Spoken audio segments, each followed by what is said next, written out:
मंगल भवन अमंगल हारी, द्रवहु सुदशरथ अजर विहारी। राम सिया राम जय जय राम।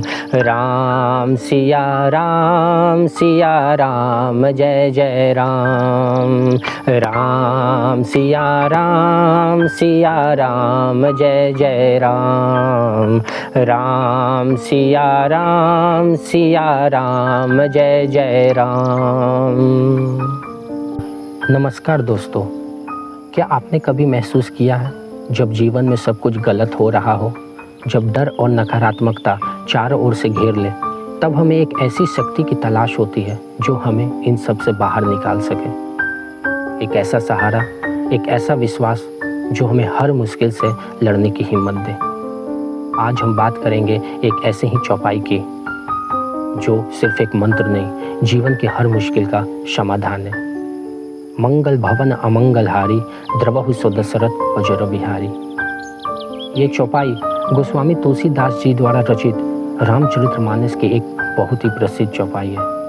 ये चौपाई भगवान राम के स्वरूप और उनकी कृपा को दर्शाती है। आज हम जानेंगे इस चौपाई का सामान्य अर्थ क्या है, इसका गहरा संदेश क्या है, और सबसे महत्वपूर्ण, आज के आधुनिक जीवन में हम कैसे इसे अपने जीवन का हिस्सा बना सकते हैं।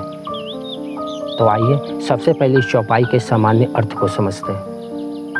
इस चौपाई का सीधा और सरल सा अर्थ है मंगल भवन।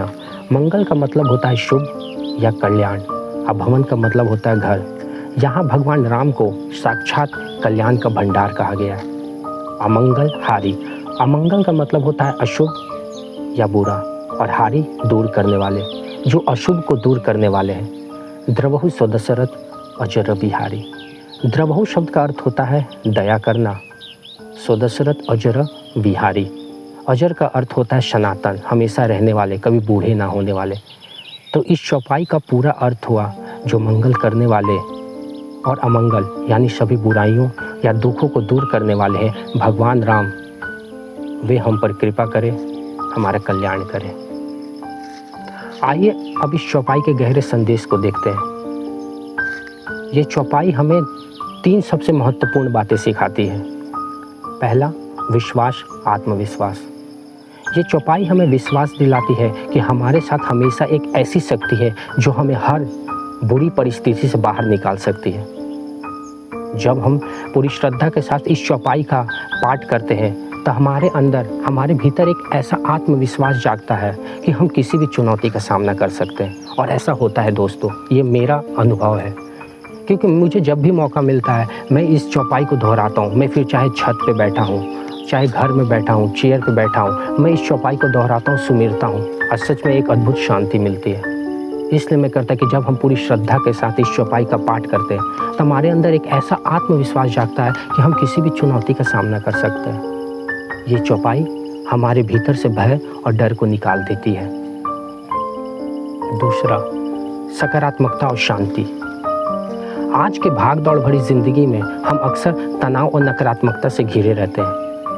ये चौपाई हमें अपने मन को शांत करने का एक शक्तिशाली तरीका देती है।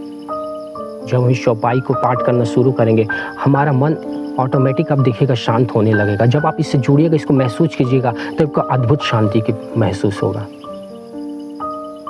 और तीसरा, कर्म का महत्व। ये चौपाई हमें ये भी सिखाती है कि हमें अपना काम पूरी ईमानदारी के साथ करना चाहिए और परिणाम को भगवान के ऊपर छोड़ देना चाहिए। जब हम इस चौपाई को दोहराते हैं, अपने मन में दोहराते हैं, सुमिरते हैं, तो ये हमें यकीन दिलाती है कि अच्छे कर्मों का फल हमेशा अच्छा ही होगा। ये हमें वर्तमान में जीना सिखाती है। ये चौपाई हमें सिखाती है कि हमारे जीवन की असफलता, हमारे जीवन का अमंगल, असफलता किसी बड़े मंगल अवसर की तैयारी हो सकती है। हम अक्सर परेशान हो जाते हैं, कोई एग्ज़ाम में फेल हो गया, हम देखते हैं किसी का पारिवारिक समस्या हो गया, वो अपने जीवन से इतना परेशान हो जाता है कि वो खुद को ख़त्म करने तक आ जाता है। क्या यही करना उचित है? आज के आधुनिक जीवन को दर्शाते हुए मैं आपके सामने, चलिए इसे एक छोटी सी कहानी से समझते हैं। ये कहानी है एक युवा लड़की रिया की। उसने अपने कॉलेज की पढ़ाई पूरी कर ली थी और उसका सपना था एक बड़ी मल्टीनेशनल कंपनी में नौकरी पाना। उसने दिन रात मेहनत की, कई इंटरव्यू दिए, लेकिन हर इंटरव्यू के बाद उसे निराशा ही मिली। हर इंटरव्यू के बाद वो सोचती, क्या मुझ में कोई कमी है? क्या मेरे सपने कभी पूरे नहीं होंगे?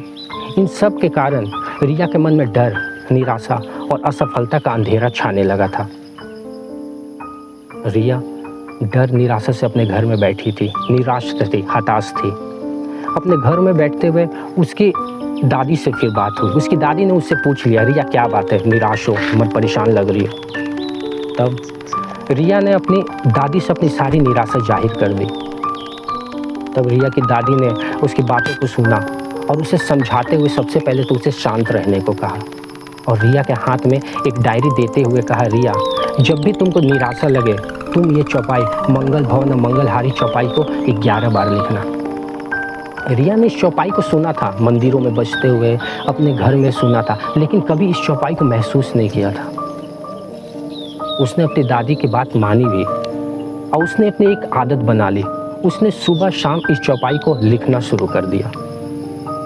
कुछ दिनों के बाद रिया ने ना इस चौपाई को सिर्फ लिखना बल्कि इसके अर्थ को भी महसूस करना शुरू कर दिया और रिया को महसूस हुआ जैसे कोई अद्भुत शक्ति उसके साथ है। और कुछ महीनों के बाद उसे एक छोटी कंपनी में नौकरी मिल गई। ये वो कंपनी नहीं थी जिसका उसने सपना देखा था, लेकिन ये रिया के लिए एक शुरुआत थी। रिया ने उस कंपनी में पूरी लगन के साथ मेहनत किया, ईमानदारी के साथ काम किया और 1 साल के भीतर ही उसे एक बड़ी कंपनी से ऑफर आया। तब जाकर रिया को समझ में आया कि उसके जीवन का अमंगल, असफलता किसी बड़े मंगल अवसर की तैयारी थी। और यही इस चौपाई की दोस्तों असली शक्ति है। ये हमें सिखाती है, ये चौपाई हमें सिखाती है। ये हम कहें तो ये सिर्फ एक चौपाई नहीं बल्कि एक पूरा दर्शन है जो हमें जीवन में आशा और सकारात्मकता बनाए रखने की प्रेरणा देता है। ये हमारी आंतरिक शक्ति को जगाने। तो दोस्तों, जब भी आपको जीवन में थोड़ी भी मुश्किल लगे या मन अशांत हो, इस चौपाई को जरूर याद करें, इसे गाएं। आपको निश्चित रूप से शांति और शक्ति मिलेगी। ये चौपाई हमें सिखाती है कि भगवान राम के शरण में जाने से हमारे जीवन से सारी बुराइयां और दुख दूर हो जाते हैं और हर तरफ खुशियां और शुभता आती है। ये चौपाई हमें सिखाती है कि हमारे साथ हमेशा कुछ अच्छा ही होगा, क्योंकि मंगल करने वाले और अमंगल को हरने वाले भगवान राम हमारे साथ हैं। अगर वीडियो पसंद आया हो तो वीडियो को लाइक करें, अपने दोस्तों और परिवार के साथ शेयर करें। आपका लाइक और शेयर करना और सब्सक्राइब करना ही मेरा मोटिवेशन है दोस्तों, तो इसको ज़्यादा से ज़्यादा शेयर करें। और ऐसे ही और वीडियो देखने के लिए मेरे इस चैनल चेतना की शक्ति को सब्सक्राइब कर लें और बेल आइकन